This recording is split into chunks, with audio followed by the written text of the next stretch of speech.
ദ്വാപര കീർത്തനവാരിധിയിൽ നിന്റെ ദ്വാരകാ പ്രാർത്ഥനാ ക്ഷേത്രമായി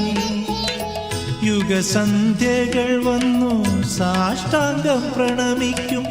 ഗുരുസന്നിധാനമേ ഗുരുസന്നിധാനമേ കൈ തൊഴുന്നേ ഏകനാം അടിയൻ കൈ തൊഴുന്നേ ദ്വാപര കീർത്തനവാരിധിയിൽ നിന്റെ ദ്വാരകാ പ്രാർത്ഥനാ ക്ഷേത്രമായി അടിയന്റെ കണ്ണുനീരലിഞ്ഞലിഞ്ഞൊഴുകുന്നതറിയുന്നില്ലേ കണ്ണാ